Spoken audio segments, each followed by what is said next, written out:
Those are some of the headlines. This is Democracy Now!, democracynow.org, The War and Peace Report. I'm Amy Goodman.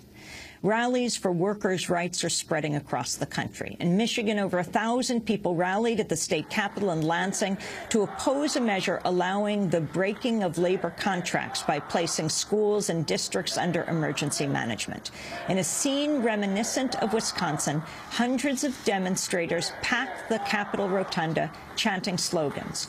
Protests were also held against anti-union bills Tuesday in Indiana, Ohio, Iowa, Florida, and Tennessee. Meanwhile, in Idaho, the state legislature has given final approval to a measure restricting the collective bargaining of public school teachers. The bill would limit teachers' collective bargaining to salaries and benefits. It also ends teacher tenure, limits teacher contracts to 1 year, and removes seniority as a factor in determining layoffs. As a wave of anti-union bills are introduced across the country in the wake of the Great Recession, many analysts are picking up on the theory that award-winning journalist and author Naomi Klein first argued in her best-selling book, The Shock Doctrine, The Rise of Disaster Capitalism. In it, she reveals how those in power use times of crisis to push through undemocratic, radical, free-market economic policies.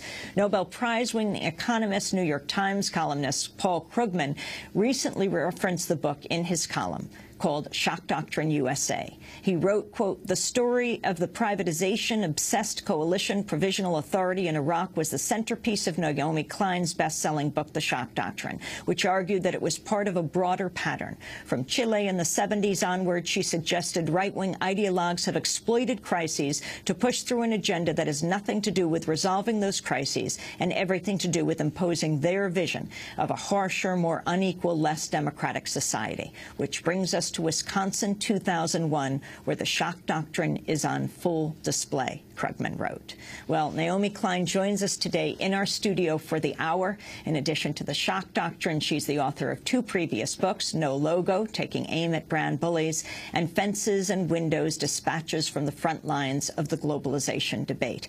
She's currently writing a new book, which focuses on the public relations campaign Distorting Climate Change Facts.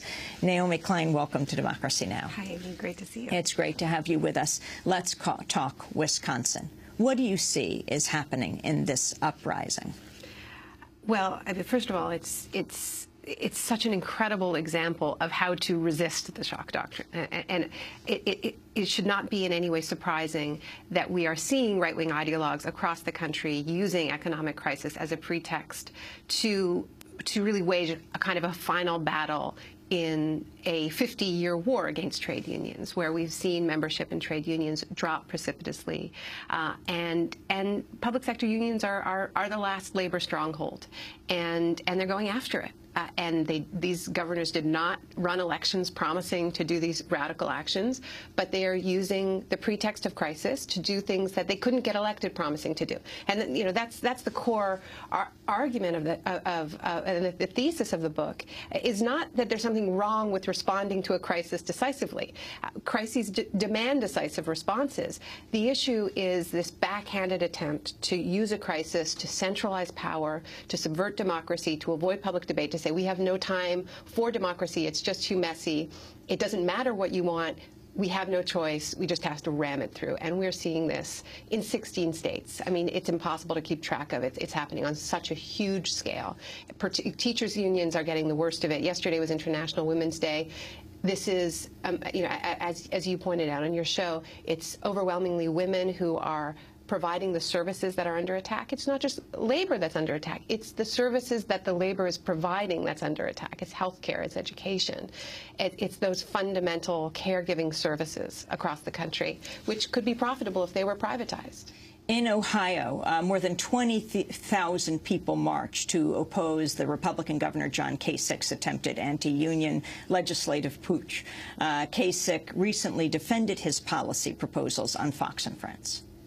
It's part of a big piece of reform. Come March the 15th, we will be reforming Medicaid, K through 12, higher ed, prisons. It is going to be a reform agenda in Ohio like no one has ever seen, all designed to get us in a good position. In terms of unions, I respect unions. I come from a union family. I mean, the idea that we're attacking anybody is, look, what we're attacking, poverty, joblessness. Okay, that's what I'm attacking. And all I'm doing is saying to everybody, participate. Everybody jump in this. Together, we can make Ohio stronger. If we do not do that, then we'll continue to lose jobs, and that means misery for everybody. That's not going to happen. We are going to be successful here.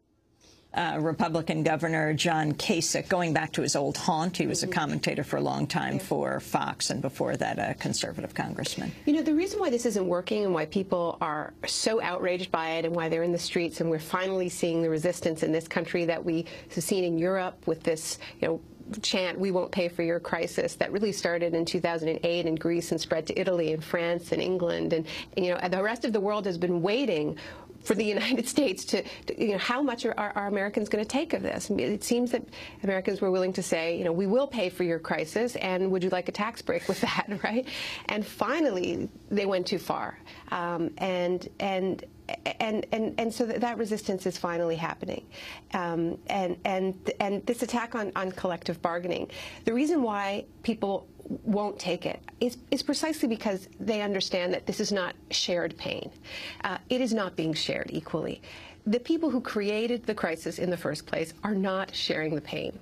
And the injustice of this response is so blatant. This isn't just any economic crisis. This tactic has worked, and this is what I've tracked over a 30-year period, that it is really easy to use an economic crisis. People panic, hyperinflation, issues like that. In the 90s, when Newt Gingrich was Speaker, it was possible for him to argue that the source of the budget crisis really was so-called entitlement programs. You cannot do that in this moment in history, because everybody understands that the crisis was created on Wall Street. It was created through speculation and greed, and a decision was made to bail out the bankers with public money and to pass the bill on to the public. And they're seeing the bonuses back. They're seeing the outrageous salaries. They're seeing corporations not paying their taxes, and it's just too unjust. It's just so morally outrageous. And then to turn on the television and talk about everybody sharing the pain. I mean, people are just not that stupid. Thankfully. And where does the Obama administration fit into this? We have played that clip of President Obama when he was running for president saying, if anyone challenges your collective union rights, I will be walking with you. Well, I mean, this is the irony of this moment, and it really is about democracy. Scott Walker was not elected with a mandate to bust unions and to strip collective bargaining rights. He did not mention that in his campaign. He talked about balancing the budget. He made some vague statements, about shared sacrifice, but he absolutely did not campaign promising to do what he is now doing. Obama, on the other hand, campaigned promising to strengthen union rights. He promised again and again, whenever he had a labor audience, that he was going to pass the Employee Free Choice Act, and he promised to stand with them. And one of the things that's so important for us to understand about why, there are many reasons why the resistance is so strong in Wisconsin, and why they've become this beacon for not just the rest of the country, but the world. And so much of it, I think, my colleague at The Nation, John Nichols, has written beautifully about it this week in a cover story, where he talks about the rich sense of collective history, of collective memory, and the fact that people know their progressive history in Wisconsin, so they're harder to exploit. They're not going to fall for the latest Fox News messaging because they know their history. But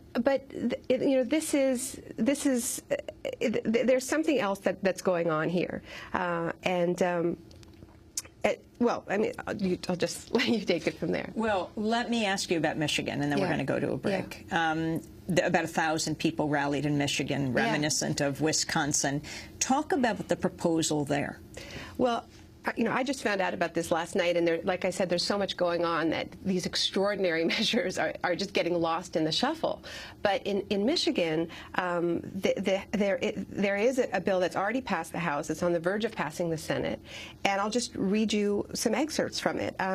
It says that in the case of an economic crisis, that the governor has the authority to authorize the emergency manager, this is somebody who would be appointed, to reject, modify, or terminate the terms of an existing contract or collective bargaining agreement. Authorize the emergency manager for a municipal government. Okay, so we're talking about towns, municipalities across the state. to disincorporate. So an appointed official with the ability to dissolve an elected body. A municipal when they want government. A municipal government. And it says specifically, or dissolve the municipal government. So we've seen this happening with school boards, saying, okay, this is a failing school board, we're taking over, we're dissolving it, we're canceling the contracts. What this reminds me of is New Orleans after Hurricane Katrina, when the teachers were fired en masse, and then it became a laboratory for charter schools. And people in New Orleans, and this, Amy, warned us. They said, what's happening to us is going to happen to you. And I included in the book a quote saying, every city has their lower ninth ward, and what we're seeing with the pretext of the flood is going to be used with the pretext of an economic crisis, and this is precisely what's happening. So it starts with the school boards, and then it's whole towns, whole cities that could be subject to just being dissolved because there's an economic crisis, breaking collective bargaining agreements. It also specifies that this bill specifies that an emergency manager can be an individual or a firm. So the person who would be put in charge of this so-called failing town or municipality could actually be a corporation. Whose government they dissolve. A company takes over. A company takes over. So they have created, and if this passes, the possibility for privatization of a whole town by fiat. And this is actually a trend in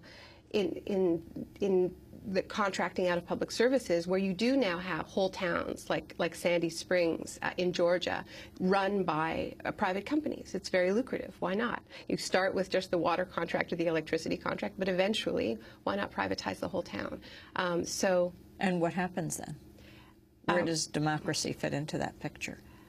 Well, this is an assault on democracy. It's a frontal assault on democracy. It's a kind of a corporate coup d'etat at the municipal level. We're talking to Naomi Klein, author of The Shock Doctrine, The Rise of Disaster Capitalism.